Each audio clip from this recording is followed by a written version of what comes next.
Assalamualaikum warahmatullahi wabarakatuh. Perkenalkan, nama saya Raden Rojak Maulana Akbar dari Program Studi Teknik Informatika Fakultas Teknik Universitas Nurul Jadid. Yang mana di sini saya akan mempresentasikan proposal mata kuliah MPPL Manajemen Proyek Perangkat Lunak yang berjudul Deteksi Penyakit Ikan Cupang Berbasis Android. Kali ini kita akan membahas dari 5 pembahasan. Yang pertama, latar belakang, tujuan, ruang lingkup, metodologi, WBS, atau Work Breakdown Struktur. Oke, lanjut. Pada latar belakang, kemajuan dunia percupangan di Indonesia semakin pesat. Meskipun banyak yang menganggap remeh, nilai jumlah ikan cupang ternyata cukup menyita perhatian. Maka dari itu, banyak pembudidaya yang beralih mata pencarian ke ikan hias tersebut. Selain harganya yang relatif terjangkau bagi pehobi, ikan cupang terdapat seni yang menjual pada warna dan bentuk sirip yang bermacam-macam. Namun, banyak juga kendala yang sering dihadapi sejumlah peternak tersebut, mulai karena ketidaktahuan akan metode dalam beternak, kesalahpahaman akan merawat ikan dengan baik, sehingga menimbulkan kematian yang disebabkan oleh berbagai penyakit. Seorang pakar juga diharapkan dapat memberikan informasi mengenai penyakit, cara penanggulangan, pengobatan, dan solusi mengatasinya. Akan tetapi, ketersediaan pakar ikan cupang saat ini masih kurang, dan untuk menghubunginya, seorang pakar penyakit ikan cupang, peternak membutuhkan biaya, waktu, dan tenaga yang tidak sedikit. Berdasarkan hal tersebut, dikembangkan tenaga yang tidak sedikit.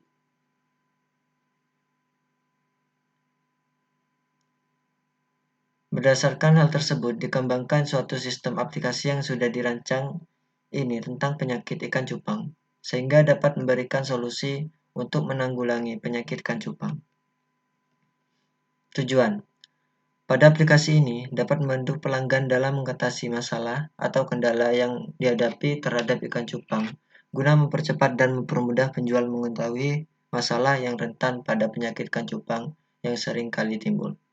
Sehingga penjual nantinya akan menginformasikan kepada pelanggan atau user dari penyakit yang dialami ikan cupang pada aplikasi deteksi ikan cupang ini menggunakan kuesioner yang banyak menampung beberapa pertanyaan. Pada ruang lingkup, dalam sistem ini, penjual memberikan informasi kepada pelanggan terkait kendala penyakit ikan hias dengan melakukan pengisian kuesioner yang telah disediakan. Ketersediaan dalam fitur aplikasi ini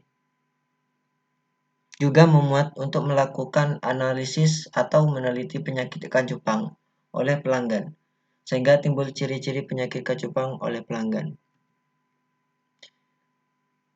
Di sini saya menggunakan metode waterfall. Contoh gambar menggunakan metode waterfall sebagai berikut. Di sini terdapat requirement definition, yang artinya menganalisis kebutuhan sistem dan software design guna untuk sistem dan desain aplikasi. Implementation and unit testing, penulisan kode program atau implementasi. Integrate and system testing, penerapan atau pengujian program. Operation and maintenance, atau pemeliharaan. Jadi, pada tahap metode waterfall, bagian analisis kebutuhan. Sebelum kita membuat aplikasi, kita harus menganalisis terlebih dahulu supaya lebih sempurna dari hasil yang kita buat untuk proyek kedepannya. Pada analisis kebutuhan, tahap awal ini merupakan langkah untuk menganalisis dalam kebutuhan sistem. Pada pengumpulan data ini melakukan sebuah penelitian, sehingga Dari analisis sistem ini mengumpulkan data jenis-jenis penyakit pada ikan cupang yang nantinya akan diberi sebuah pertanyaan-pertanyaan atau kuesioner seputar penyakit dari ikan cupang tersebut. Sistem dan desain aplikasi. Desain sistem juga mencakup kebutuhan dari sebuah perangkat lunak sebelum melakukan coding. Sehingga dalam desain sistem ini dapat menggambarkan bagaimana sistem terbentuk, baik berupa penggambaran, perancangan, dan pembuatan sketsa atau pengaturan dari beberapa elemen yang terpisah ke dalam satu kesatuan yang utuh dan berfungsi. Dokumen inilah yang akan digunakan programmer untuk melakukan aktivitas pembuatan sistemnya. Pada penulisan kode program, implementasi ini merupakan penerjemah desain dalam coding menggunakan bahasa pemrograman yang bisa dikenali oleh komputer. Setelah melakukan coding, maka selanjutnya akan melakukan testing yang sudah dibuat. Tujuan dari testing itu sendiri dapat mendeteksi kesalahan atau fault, antara lain verifikasi dan validasi menemukan bug. Selanjutnya, penerapan atau pengujian program. Penerapan aplikasi kepada pengguna yang telah dipublish ke Play Store atau App Store setelah melakukan coding dan desain pada aplikasi. Yang terakhir, pemeliharaan. Setelah aplikasi digunakan oleh pelanggan, tim developer aplikasi masih memantau aplikasi tersebut masih beroperasi dengan baik dan memastikan tidak ada kerusakan pada aplikasi. Pada WBS atau Work Breakdown Structure, konsep deteksi penyakit ikan cupang ini membantu pelanggan atau user untuk mengetahui detail informasi tentang penyakit ikan hias tersebut, sehingga dapat tersampaikan dengan jelas kepada pelanggan atau user. Maka penjualan dengan mudah mengetahui dan mendapatkan informasi terkait penyakit ikan cupang yang dialami oleh pelanggan tersebut.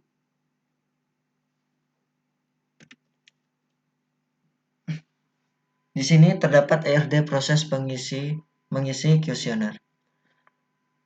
Sehingga terdapat proses pertanyaan dan dua entitas pelanggan dan penjual.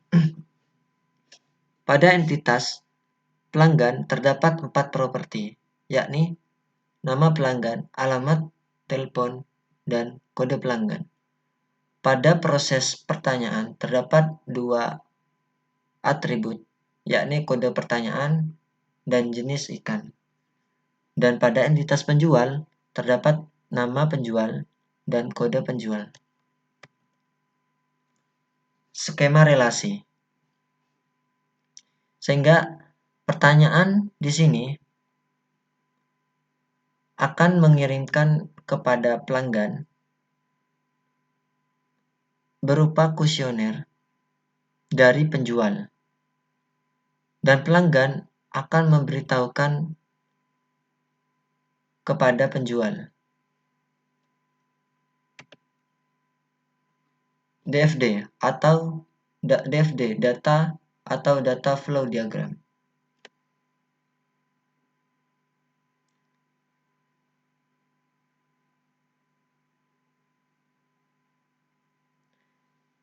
Pada diagram konteks ini, sistem mengambil data pelanggan pada entitas pelanggan dan memberikan pertanyaan kepada pelanggan, sehingga mengeluarkan hasil pertanyaan kepada sistem. Sistem akan mengirim data laporan pelanggan dan laporan pertanyaan pelanggan kepada penjual. DFD level 0. Pelanggan melakukan input data kepada manajemen data dan menyimpan data storage di TB data. Proses data pertanyaan memberikan output pertanyaan kepada pelanggan hingga menghasilkan data yang disimpan pada TB pertanyaan dan melaporkan hasil pertanyaan kepada penjual.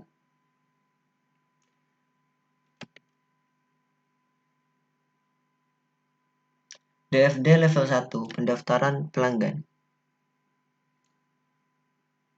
Pelanggan melakukan pendaftaran yang akan diinput oleh sistem dapat data pelanggan yang akan disimpan pada TB pelanggan dan akan ditampilkan lagi ke sistem.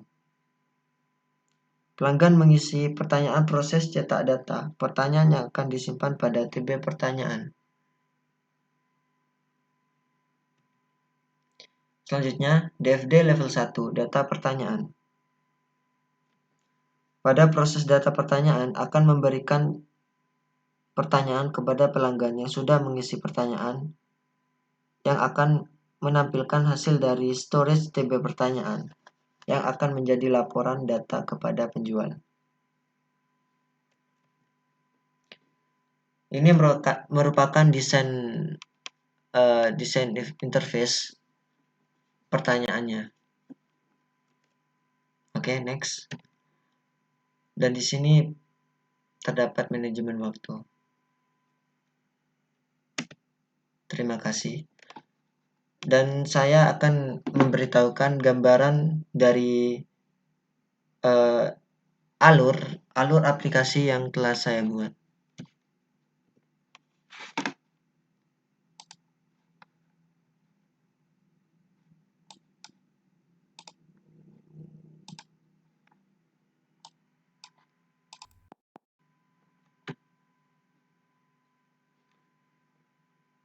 Pada tampilan ini, kita bisa mendaftar terlebih dahulu.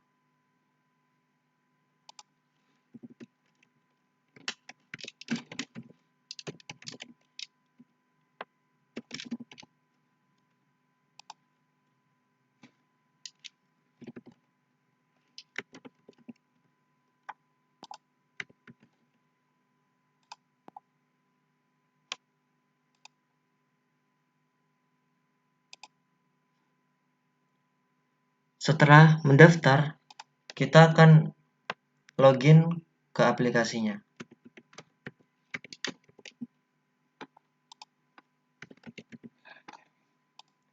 Selanjutnya kita akan login. Nah, di sini setelah kita melakukan login, kita akan mendapatkan biodata yang telah disimpan pada database. Yang selanjutnya, kita akan mengisi kuesioner.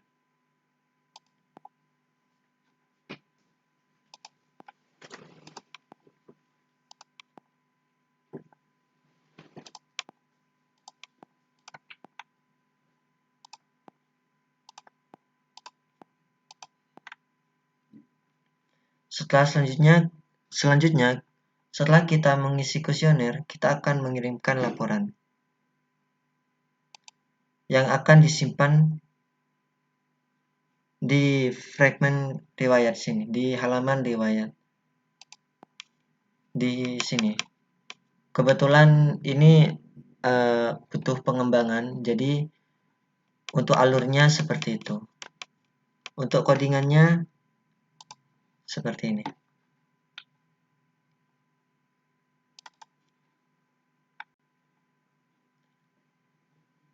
Kita menginputkan variabel dan menghubungkan XML ke Java-nya.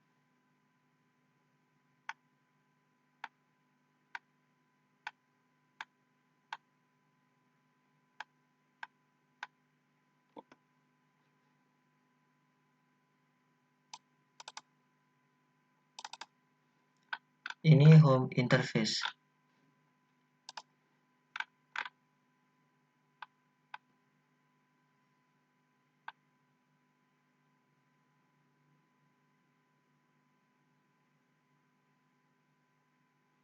Pada home interface ini, kita akan menganalisis dari button navigasi dan frame layout yang telah kita buat. Di sini pada tampilan home interface,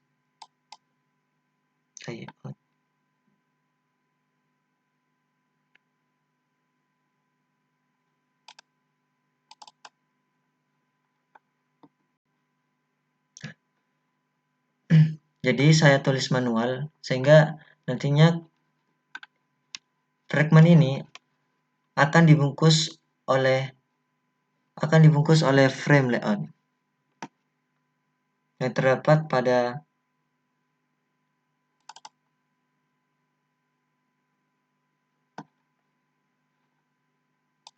di sini, yang akan dijadikan satu dari beberapa fragmen yang akan dikumpulkan di sini, yang mempunyai ID FM layout.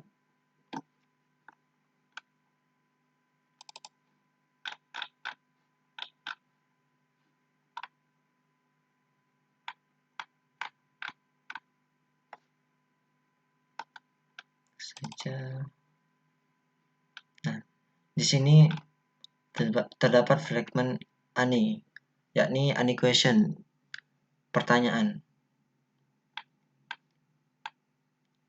Sehingga di sini saya memberikan beberapa pertanyaan kepada user atau pelanggan yang saya buat berupa array list. Sehingga untuk menampilkan layout dari XML ke Java, kita menggunakan inflator untuk menghubungkan XML ke Java-nya. Dan kita membuat recycle view di dalamnya, sehingga tersusun seperti tampilan pada aplikasi. Ini saya menggunakan recycle view.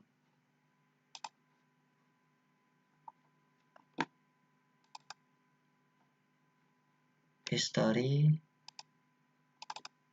ini home. Dan fungsi dari adapter ini sebagai penghubung antara pada XML dan Java-nya juga.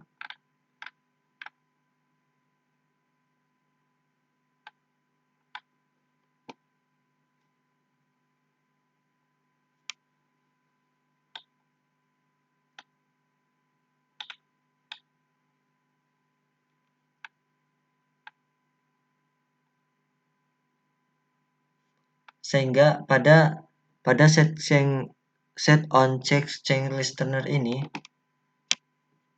seperti pada aplikasi ini, nah kita bisa seperti ini. Contoh, nah jadi kita bisa menginputkan pada radio batanya, ya atau tidak, seperti itu.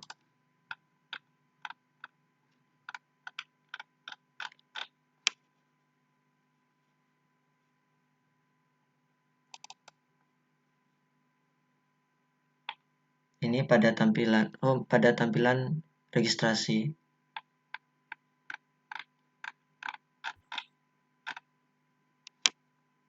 Dan ini seperti ini tidak saya gunakan.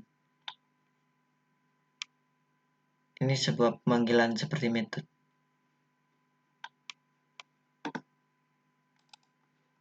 Baik,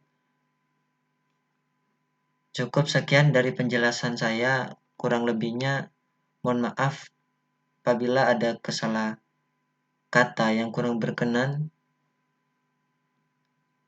Saya mohon maaf sebesar-besarnya. Dan terima kasih. Wassalamualaikum warahmatullahi wabarakatuh.